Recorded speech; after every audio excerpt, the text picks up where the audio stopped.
Bagsak ko yung ano talaga nung ano na yun, taon na yun. Para sabi ko, sana walang 2024 eh. Ang nangyari yun, sabi ko bakit may 2024 pa? Yung sa buhay ko, ba't parang kinalimutan ko yun. 2024 na yan, sana walang taon ng 2024 eh.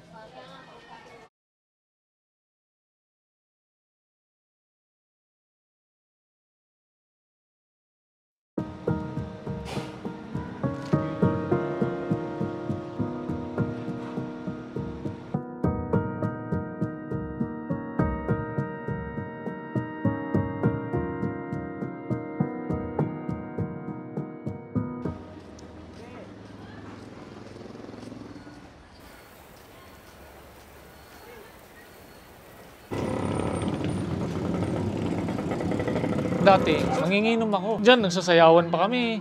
One time, namuntik ako mamatay dito. Nasuntok ako eh. 3 beses, muntik akong tagain, lasing.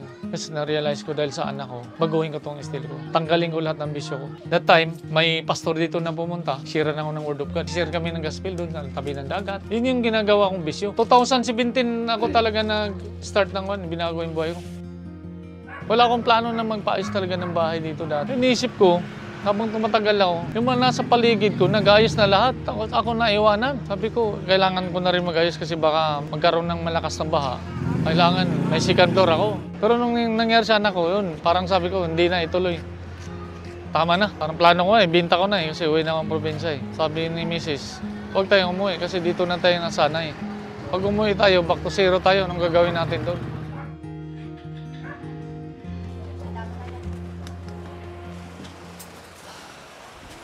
Bibili ng may palaman. Dito kasi yung lababo ko dati. CR to lababo kaya nilipat ko sa likod, di pa nagagawa. Yun.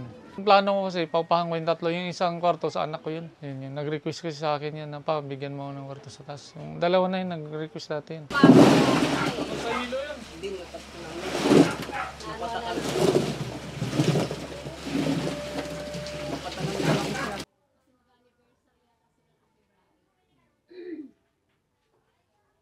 Yung asawa ko kasi maaga nag-open yan Kaya maaga din natutulog. Ako, pag uwi ko dito mga 11:10 yata yun.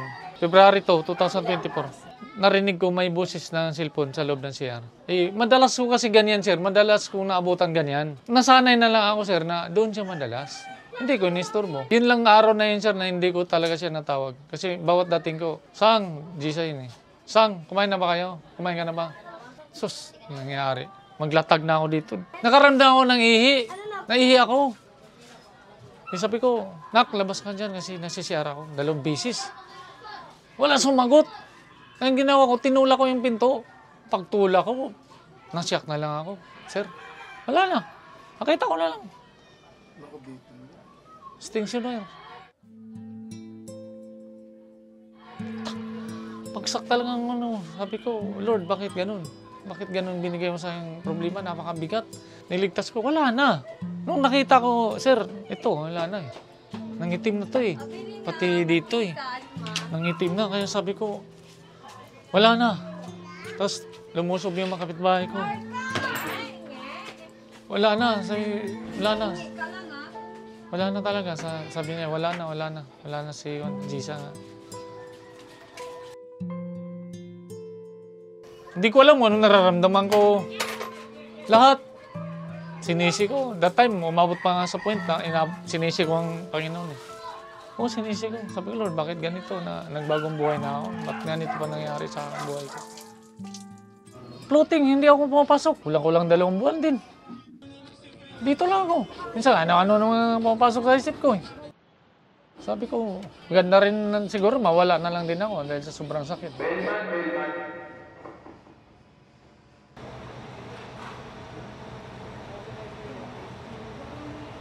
Ay, ako na lang.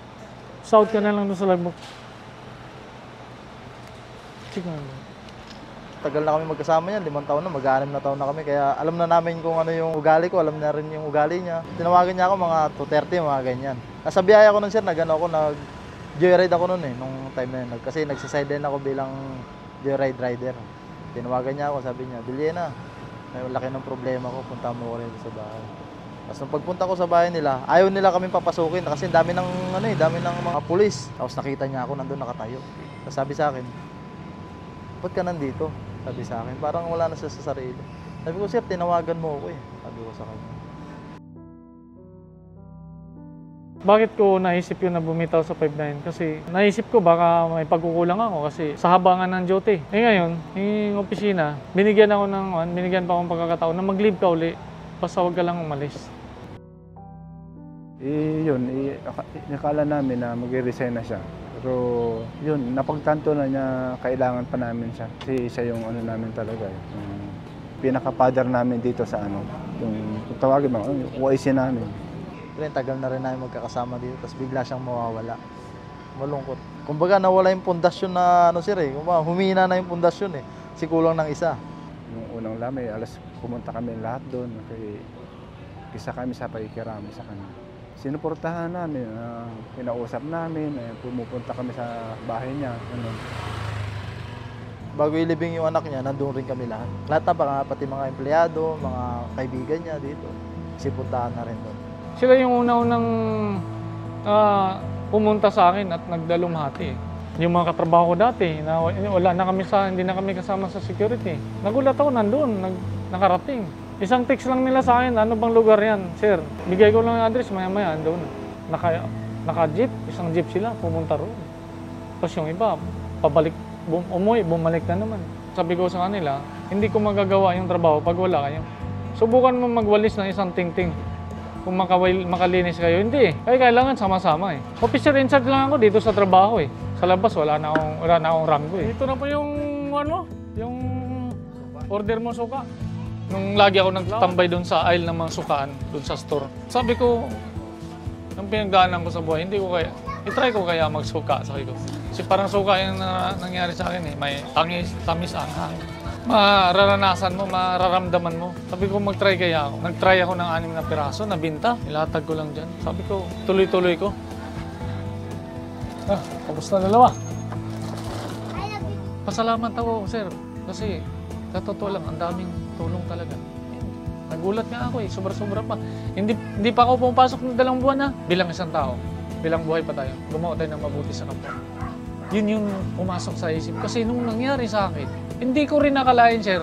Lahat ng mga katrabaho ko, pumunta rito. Kaya sabi ko, panghawakan ko talaga yung marunong ka makisama sa kapwa.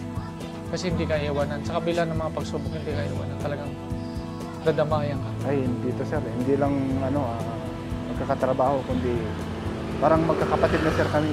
Turingan namin dito. Sa amin, siya tatay namin. Kaya yung 5'9" talaga sir, mahigit pa sa pamilya. Kasi ang oras pa lang ng samahan namin dito, sobrang haba na. Ito yung pangalawa kong pamilya dito sa duty na.